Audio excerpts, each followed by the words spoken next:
Hi everyone, PV here and welcome to today's YouTube video. In today's video we're going to do a deck guide and playthrough with what I think is probably the default best deck in Standard right now. If it's not the literal best deck, it's definitely one of the best. Innistrad Crimson Vow was a set that changed a couple things, but it didn't change the mainframe of Standard very much, because what it did was it gave good decks better cards. So decks that were already good, Mono Green Aggro, Mono White Aggro, and Izzet Epiphany, all got meaningful upgrades, which meant that these decks are still probably the best, right? So if I had to pick a tier 1 for Standard, I would pick, at this moment, these three decks, Blue-Red Epiphany or Blue-Red Turns, Mono White, and Mono Green. There's some new decks with Crimson Vow. For example, there's Vampires a little bit better, Zombies, the Black-White Control deck, right? So it's not like these are the only decks in the format right now, but I think they are a very good starting place if you want to figure out what the best decks are, because they were the best decks before. I think almost certainly they were the best decks before, and they all got better. So it stands to reason that if they aren't the best decks, they're still pretty close to that. And today I'm going to pick what is currently my favorite, and that is the Blue-Red Epiphany deck.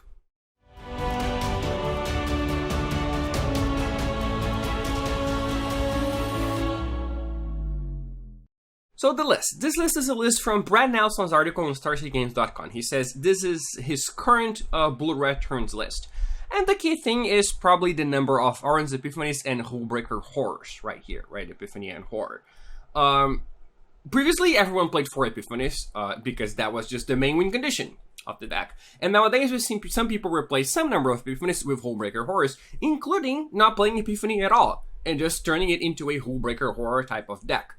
Which is something that I don't truly like, because I think the biggest strength of this deck is that it goes over the top of anything, and it does that by playing Galvanic Iteration plus Alrund's Epiphany, right? And it cannot do that if you don't play Alrund's Epiphany. So yeah, you play the Horror, but it's not that hard to answer, right? You're not actually winning the game on the spot when you play the Horror. Obviously, it's a great card, right? It can't be countered, it can bounce itself. That's why there are 2 copies. But I don't like replacing Epiphanies for Horrors as a plan, right? Which is part of why I like Brad's list over the other lists that I've seen.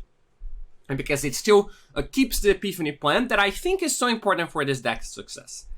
Past that, it's not playing a lot of incredibly new cards or anything. It has 1 Abrade, but that's not that different from just having any other removal spell. I don't even know if it's better than Cathartic Fire, to be completely honest. I'm going to play this because it's what Brad had, and I want to see where his head is at when he built this deck. But it's not clear to me that it's better than any other removal spell, because there are not that many artifacts that you want to kill. And it has, obviously, Stormcarved Coast, which is a great addition to the deck. It does improve the mana significantly over the Snarls, which I honestly hated. So, for those who don't know anything about this deck, the idea is to you play as a control deck, right? You have a lot of removal, you have some counter spells, some delaying tactics, you have to divide by 0. You have a lot of card drawing with Expressive Iteration and Unexpected Windfall. And you have a Sweeper in the Battle of Frost and Fire, which can also be Burn Down the House, depending on what you like. I think they're comparable. Burn Down the House might be a little better because you can copy it, but this you can bounce to divide by 0 and do again. So, it's a mix.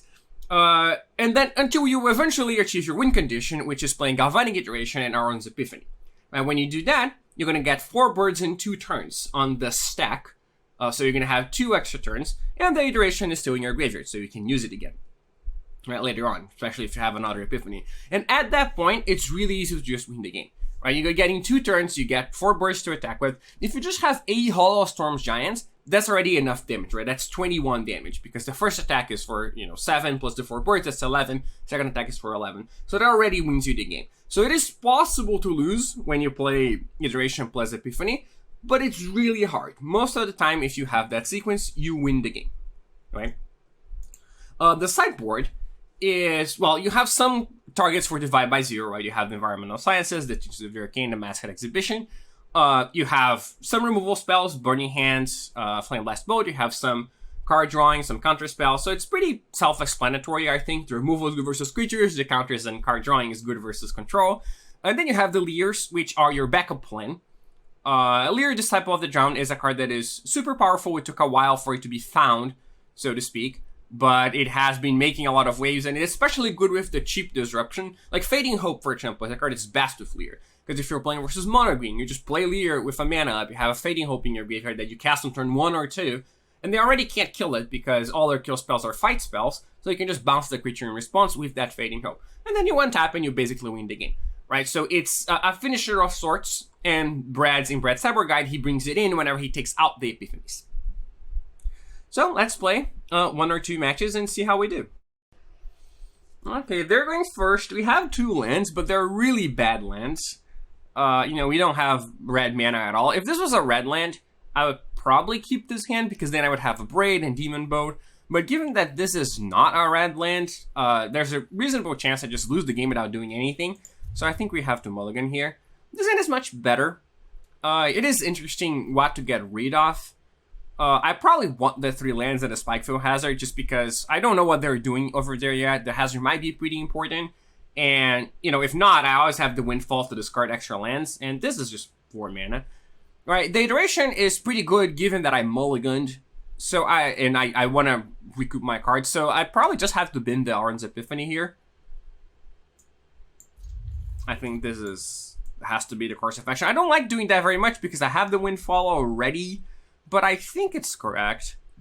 If I had a mulligan, that card might be better than the iteration. Like, if I had 8 cards and I had to ditch 1, maybe I would ditch a different one. But so do I want to... I think I just want to play this tap. I still want to play it as a land. I mean, I could not do that. Just play Mountain Pass. If they play Luminarch, I can kill it, which is pretty important. If they play Talia, I cannot kill it, but I can just kill it next turn. But then when am I playing this Spikefield Hazard? Right? Because I have Iteration on turn 3. And Windfall on turn 4. There's a chance I don't want to play it at all. There's a chance I just want to play it as a spell. So I think giving myself the chance to kill Luminarch is too important here. Like, it's not likely that their turn 2 play is Luminarch, but if it is... Oh. Well, that I wasn't counting on. I thought they were playing mono green aggro.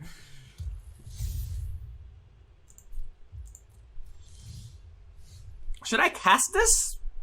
On turn 2 because I have 2.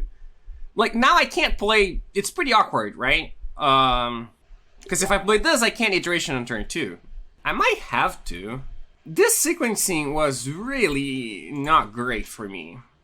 Should I have played the Spikefield on turn 1? It would have made my turn 3 so much easier. But at the same time, like, I felt like if they did play Luminarch, it would be too bad to not be able to immediately kill it. But maybe I should have just bit the bullet. I mean, I had no idea what they were playing to begin with. So what do I do here? I mean, I guess I just keep these hazards and...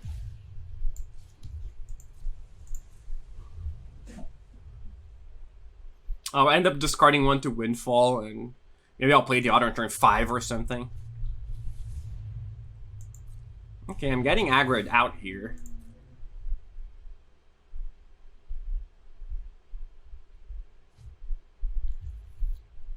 This is pretty annoying because it means I can't sack my treasures. So I have to find a way to get rid of it. This is a good way to get rid of it when the time comes. Okay, I probably want the Windfall in my hand. Do I even want the... Yeah, I want the Windfall in my hand, I think.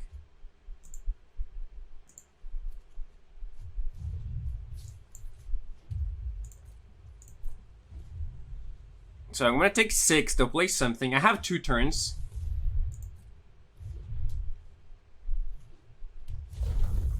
Should probably make a 2/2 here, right? Yeah.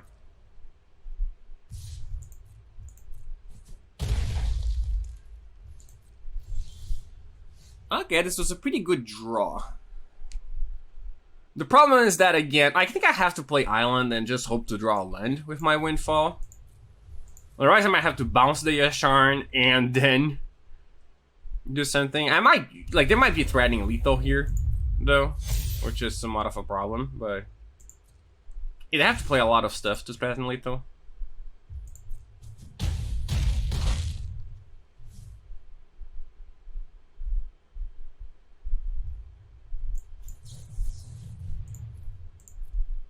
I have to draw an untapped land here.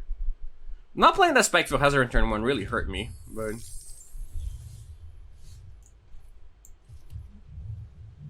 Well, now this doesn't work. If it was burned down the house, it would work. So I have to bounce the Yashard and play the Battle of Frost and Fire. I could also just play the... No, I can't play the Epiphany, never mind. Yeah, I think I have to do this. I don't have many options.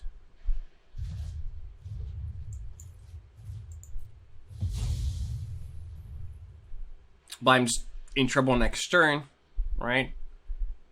I also don't know what they have. They have 6 mana.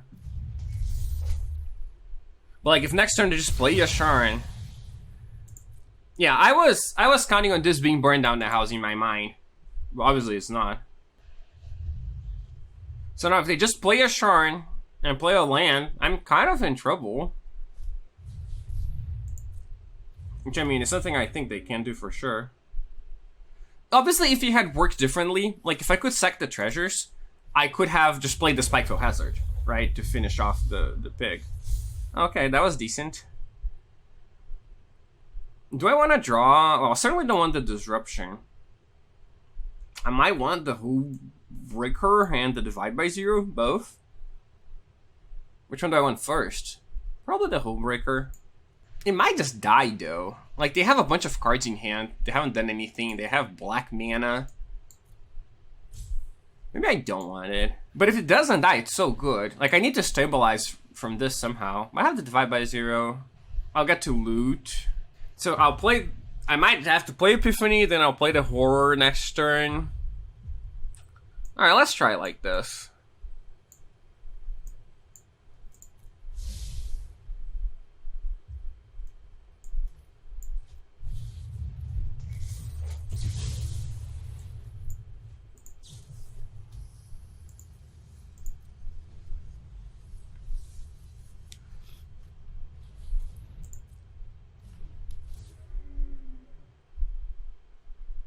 Well, they're out of planes. They have forests.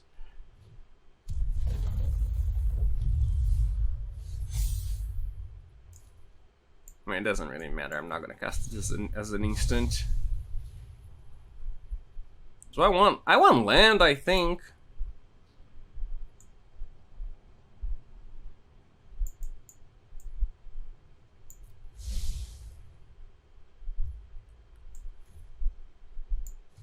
Oh, I can't. Oh my god, I'm so stupid. I forgot they played this. I can't play this or this. I'm just dead. Well, not dead, but oh my god, that's really bad. It's tricky because like you're not used to playing with against this specifically. So I mean, I have to do this and get Divide by Zero, I think. And just might as well just cast it now.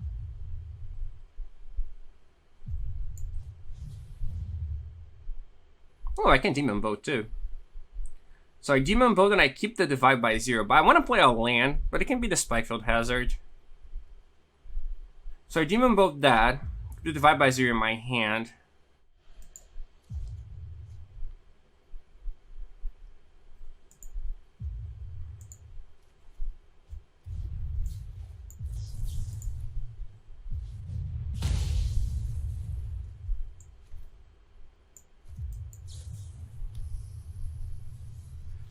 Having a 1-drop would be good with the Horror though. So maybe I should have just kept a land, which I mean I could do this.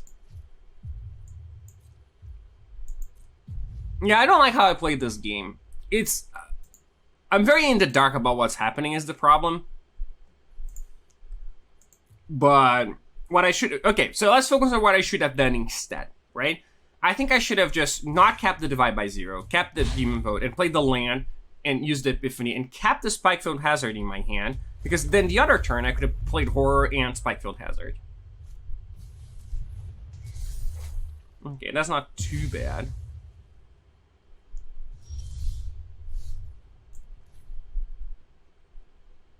I think I have to cast this. Just to get 2 blockers. The next turn I have the Hullbreaker Horror plus the Fading Hope. Okay, I'm guessing they're gonna end up regretting that. But they might have like a lot of them. Do I want to play a land? I probably do. I mean, it is a card to discard to the Windfall, but I don't want to lose my... Yeah, I'll play a land.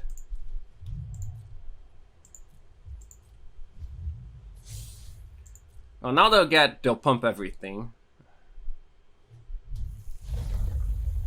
At least.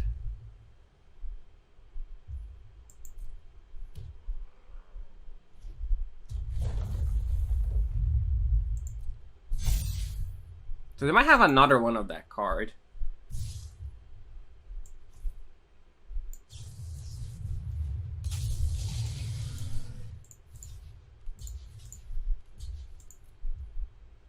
I have the divide by 0 at this point still. So like if they play a binding that doesn't work, I have to just bounce the horror. No, now I can cast. Well, I can't cast. Sorry, the Fading Hope. So now I can bounce the token and bounce the Wrenn. I can also do that at the end of the turn. But yeah.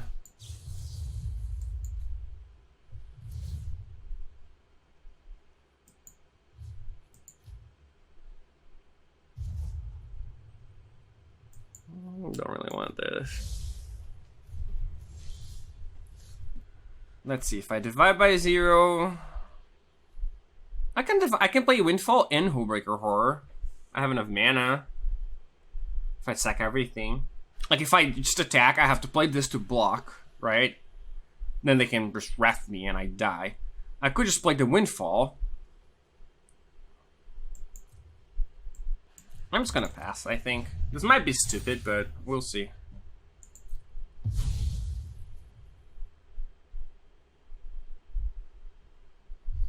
Oh, I have to bounce this.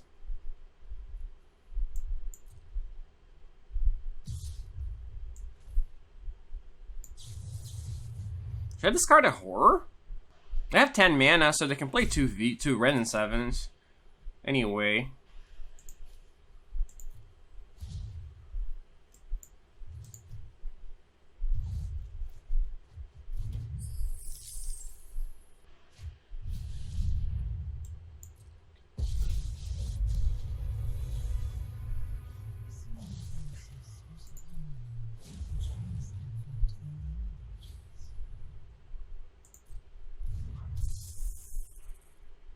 I should have maybe just done this on my... Yeah, I should have just done this on my turn and attacked.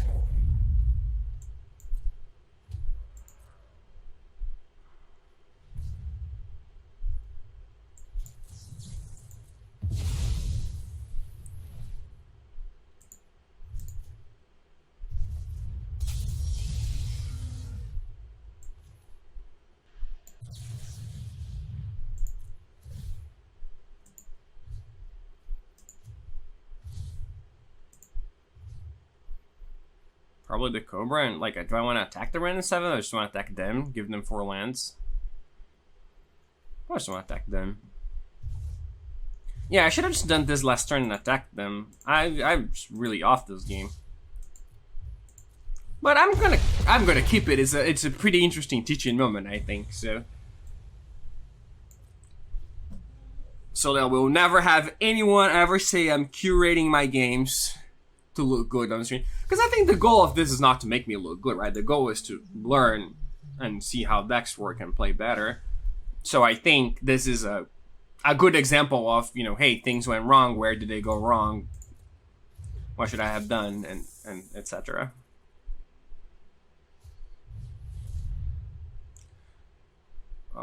Yeah, that's fine. I mean, I'm gonna get 3 attackers. So, and they're all lethal. So I think they're super dead, even if they just play a land, make a 2/2. I get to bounce 2 tokens.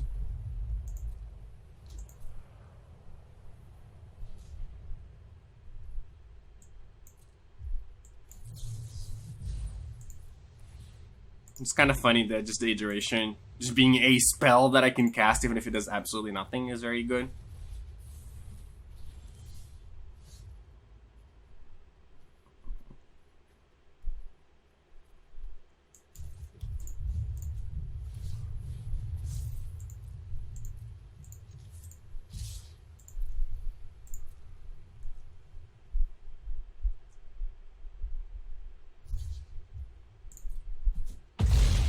Okay, that was a tricky game, but we got there in the end. My opponent didn't do much other than that Felidar retreat. It was nice. So, I mean, sideboarding versus this, obviously I have no idea. right? It's a completely different deck. I think I do want this Disdainful Stroke almost for sure. I want the card drawing because I feel like if I execute my game plan, I'm probably going to win, right? If something doesn't go badly for me. I don't want to Abrade. Do I want Cinderclasm for the tokens? I don't think I do. I mean, it kills Cobra as well, but I have Spikefield Hazard for that. I like the Gold Span, and this Prismari Command can probably go too. Demon Bolt kills your Sharn, so I think that's a little bit better. Test of Talents is bad. If I had more Disdainful Strokes, I'd have it. Leer doesn't seem bad, but I think Hullbreaker Horror is better, and Ghost Span Dragon is better, and I don't want both. I don't think. I could have Burning Hands as my removal spell instead of Demon Bolt. That just seems better. Because it's the same thing versus Yasharn, but costs 1 less mana, but it can kill like Cobra or the Emergent Sequence thing on turn 2. So I should probably have all 3 Burning Hands, actually. And like not have a Battle of Frost and Fire, maybe. Because I really just, like, I think killing their early creature is probably going to be more important. Also, this can kill, like, they have Nisa and Ren and 7 and stuff, so Burning Hands is definitely going to be better. Do I want Leer at all? I think Horror is still better. Like, Leer is better if they have Soul Shatter, which they do have in their deck, but it's pretty bad versus the... What is it called? The 4-man, I think the Binding. Yeah, I think this is a reasonable configuration. I don't think I want Flame Blast Bolt just to deal with, like, the mana creatures. Having Fading Hope and Spikefield Hazard seems like it's gotta be enough. So yeah, it seems to me like I just want to have my main game plan of playing Epiphany and just winning the game off of that. That seems the most important thing. Like, this is why this deck is so strong, right? Obviously, it didn't really work that way in game 1. I wanted the horrors. But this is the main thing that you're doing with this deck. To beat this other type of deck. Do I want to play the Disruption? I don't think so. I think I want to keep the Disruption. I can always play it on turn. I don't have a good window to play it as a land anymore, but... Like, I think they have... You know, they could play a 2-drop Accelerant, I'll kill it. Then I can use this to counter their 4-drop.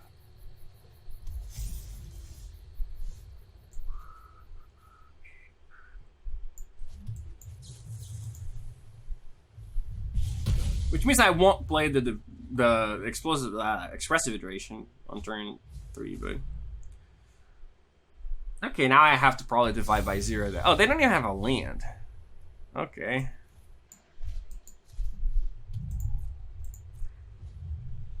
Yeah, I mean, I still might want to divide by 0. I can't divide by 0 this. But I might want to divide by 0... Well, probably just counter it.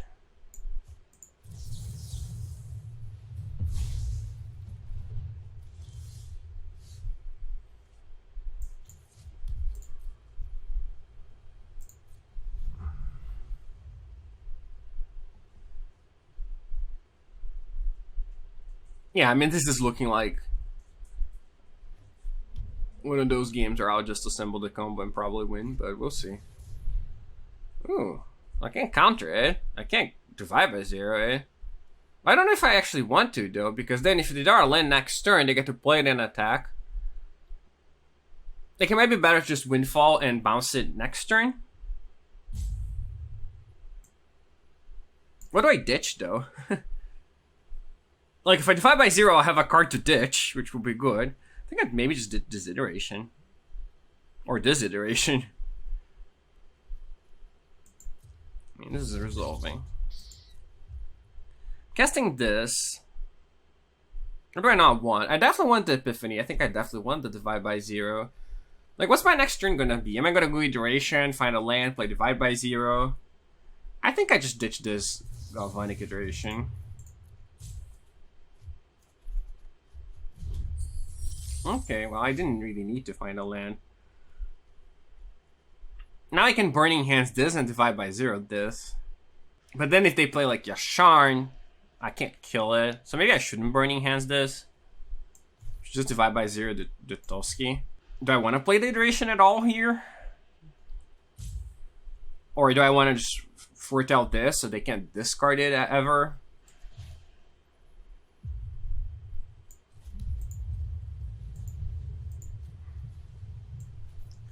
I mean, I could just kill the token, and like if they if they play a Shard, do I truly care?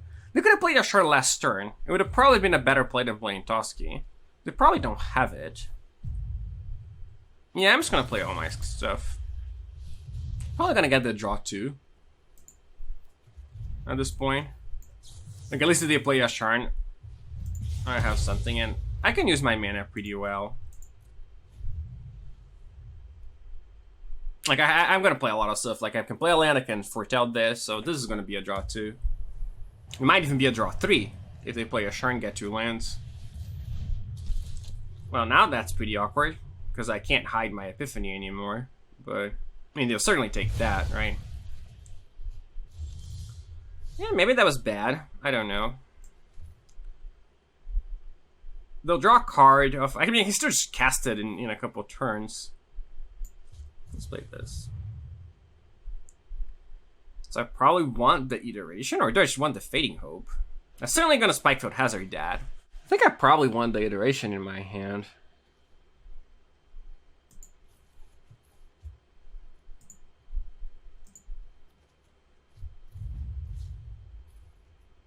I can play the Iteration here again. Or I can play the Teachings.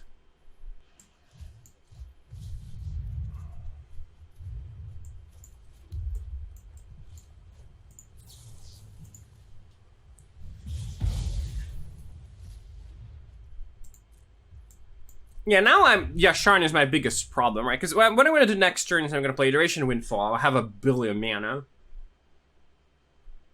Unless they play a Sharn. If they just play like Toski here, I win the game, right? Or like Ren. What does this even do? Oh, it does a ton of damage, that's what it does. But I don't think I really care.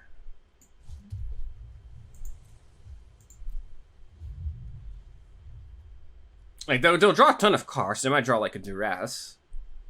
But, like, I have 13 mana. So I can also just bounce the Toski. And they don't draw anything, but like bounce it and just play 1 Windfall. But I think I'm fine with them drawing 3 cards. I can just sack 2 treasures to copy the Windfall. That doesn't get me anywhere though. Yeah, you can draw 3 cards.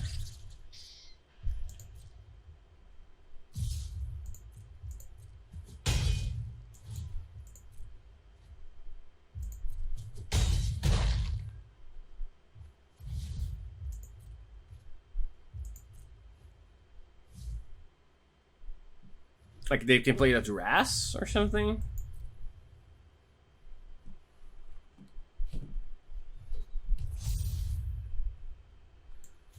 I mean, I could just play this from the graveyard, right? It's probably better.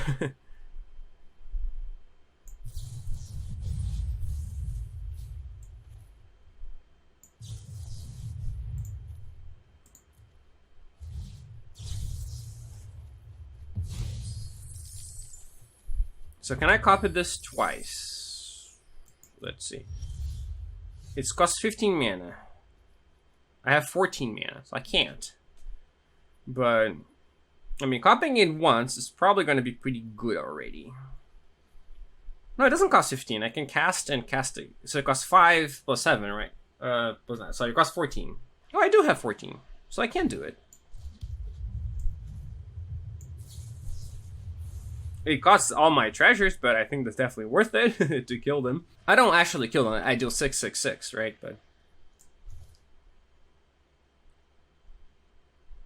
cost that. This is correct, right?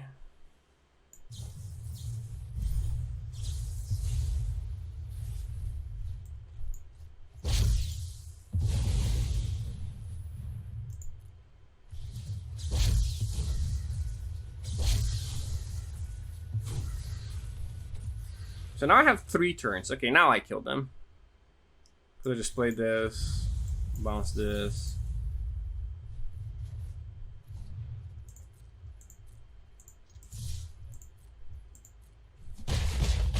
Yeah, this is why I like this deck, right? It doesn't really matter what you do, what they do.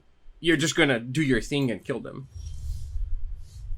I don't have to play anything else because I have an extra turn in the bag.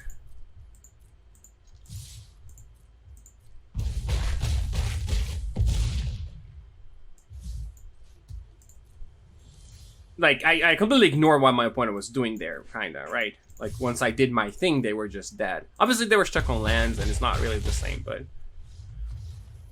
yeah, so I think these were interesting games because they showcased the power of the deck, even though I didn't play well at all. Like, game 1, I made a ton of mistakes. Game 2 was, you know, it was tricky because I had no idea what was going on. But... game 1, I think I made a ton of mistakes that we could identify right after I made them, right, for the most part. And it still showcased the power of a deck like this, right? You can just go over the top what your opponent's doing. In game 1, I didn't even need to do that. The horrors were enough to win the game. It also showcased the power of the horror, right? I used both abilities pretty well, just bouncing stuff in play and bouncing stuff that they played from their hand, like both spells and creatures. It's not legendary, right? You can have multiples in play. It attacks for a bunch. So yeah, I think this was, again, even though I didn't play well at all, this was a good showcasing of why this deck is so strong and, you know, roughly how you should play it. But do as I say, don't do as I do, kind of thing. Well, that's what I got for today, and if you like my videos and want to support me a little bit more, make sure to check out my Patreon page. It's patreon.com/PVDDR, and there you can support my work and get some extra perks on top of it. And special thank you to my biggest supporters, Willow Linton, Adam Ramsey, Adrian Camilleri, Clicks, Foxy, Fernando Vizeu, John John, Jack Hart, Joey, Calvin Bank, Kevin Massey, Lawson, Mattia Giardini, Nate, Safi Repan, Sylvia Leticia, Stu Cameron, Thomas Pocorni, and Dimitri. I really appreciate the support, and I'll see you next week.